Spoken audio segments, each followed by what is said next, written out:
Willie, please. Thank you so much. Blind.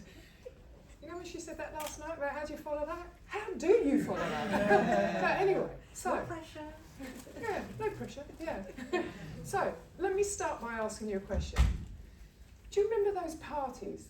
You know, the masquerade parties?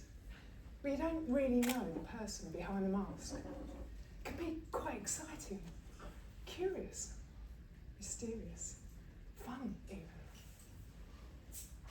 Except, what happens if you have to wear that mask every single day? It's December 2019, and I'm heading towards security in Schiphol Airport, Amsterdam. Now, I love it here. It's almost like my second home.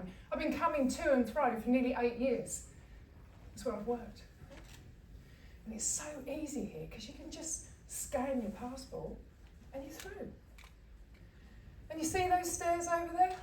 I should take them really. But have you actually been to Schiphol Airport? You know that it's like a mile walk when you get to the other side. I think I'll take the escalator. My, that creaky, whiny. It's almost like the creaky, whiny feeling that I've got in the pit of my stomach. And I know why that is. It was that bloody interview. I mean, why was I being interviewed? I'd worked for the company for 23 years. And you know the irony? I was the one that helped to design the new organisation in the first place. And I can tell you one thing, it did not go well at all. In fact, I really need to get off this escalator. My head is spinning. My chest is hurting. I feel so dizzy.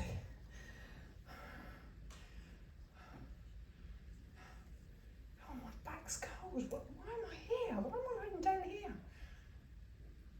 fact, why is she here? As I look up into her dark brown eyes, and her bob frames her round face.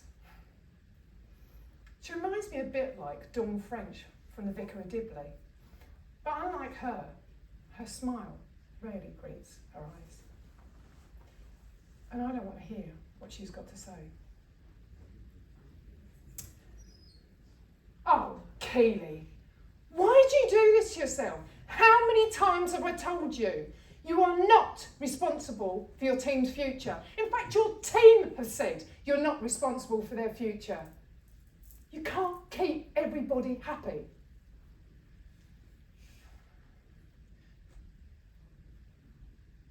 I've no choice.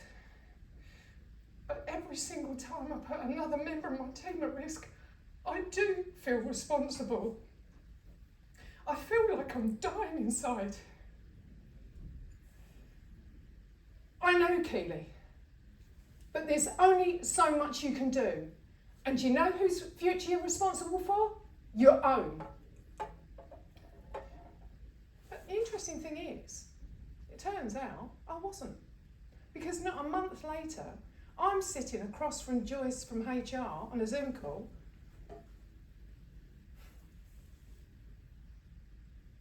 Well then, Keely, looks like you didn't take heed on what I had to say. But it doesn't matter now, does it? Because it turns out that you wasn't successful in your interview, so I'm afraid we're putting you at risk. Just like that. And in that moment, my world came crashing down around me.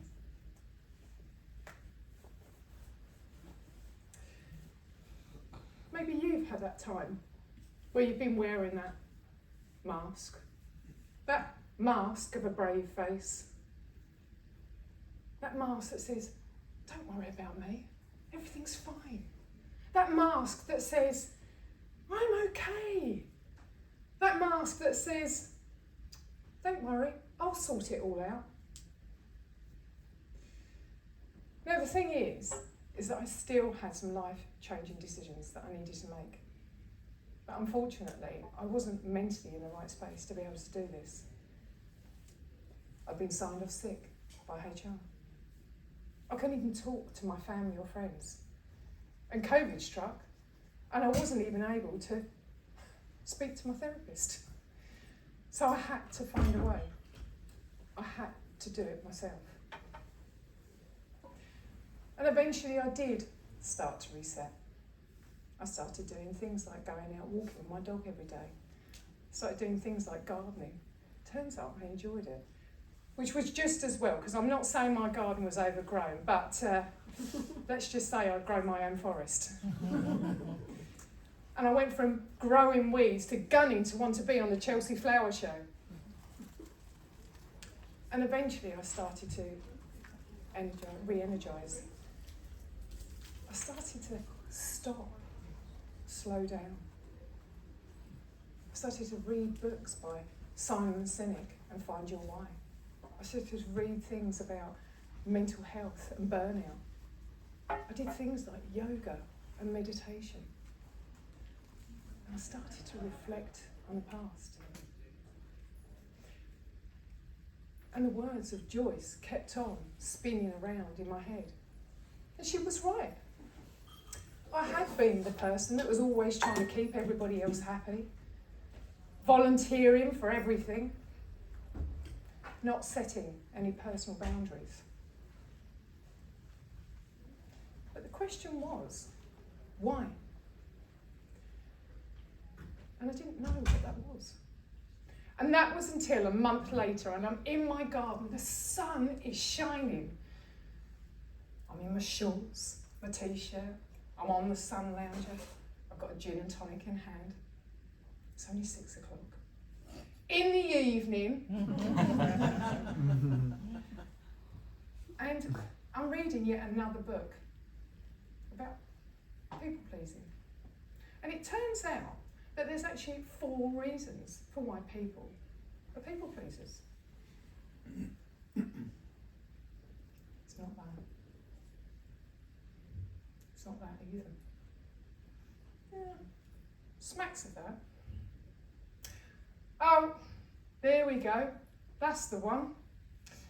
A fear of confrontation. Not rocking the boat. Always keeping the peace. But the question is, what drives a fear of confrontation? Is it a need to protect yourself? Is it a need to protect your family? Now I had to look deep inside me and find out what my need was to protect myself. What was driving that face of a people pleaser? Because it wasn't serving me and it wasn't serving my family. But then I suppose you're all asking, is how do you stop being a people pleaser? Well, I know how I stopped being a people pleaser. I learned to please myself. And I did that by rediscovering what I loved. And what I realised is over the 23 years that I'd worked in the corporate environment, is that I loved training people.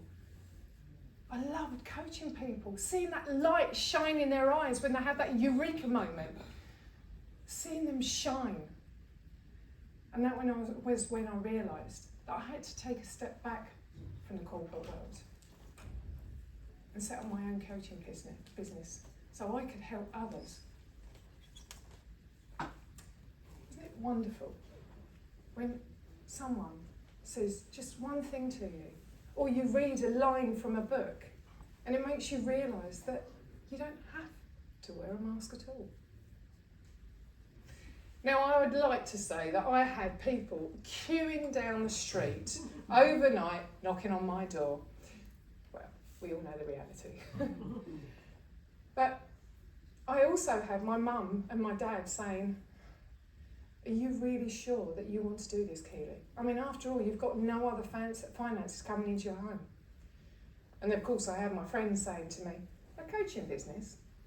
Would you know about running a coaching business, Keely? But I knew that this was right. I'd finally found what I loved. And little by little, things did start to improve. And you know the old saying? Don't work with animals or children. or husbands. Well, I did work with my husband, and first of all, I helped him to realise that he didn't have to be holding on to what was causing him anxiety, and I helped him to transform what was causing him anxiety. I then did some 5-day challenges and started learning how to enhance my business. And then I started working with some clients. And the best thing that ever came to me was a message from one of them was saying, Keely, I've locked that emotional monkey away. I don't need to work those 70 hours that I worked. I can be vulnerable with my team, my family, my friends. And the beauty of that is that I'm not working the 70-hour weeks. I am actually spending time at home. I'm sleeping at night. And I am physically and mentally healthier than I've ever been in my life. And where am I now? Well, let's just say, this April, I become a #1 best-selling author. I've been invited to international speaking engagements. Thank you. I've been invited to international speaking engagements at the Cron Castle in Northern Ireland, and more recently in Cancun, Mexico. And all of this I've been able to achieve by helping my clients with the Freedom Transformation Formula. But let me revert back to my original question. Life isn't a masquerade party. Life is about being who you truly are and living the life that you should lead with passion and purpose. Thank you.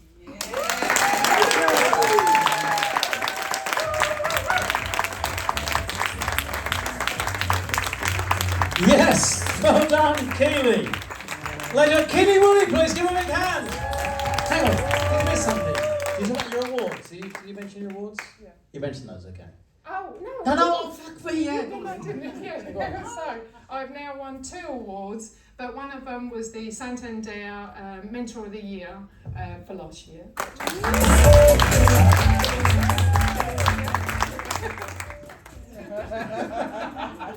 So, yeah, and the other one was also for South East England, was the award volunteer. Ladies and gentlemen, Keely Woolley, please give her a hand.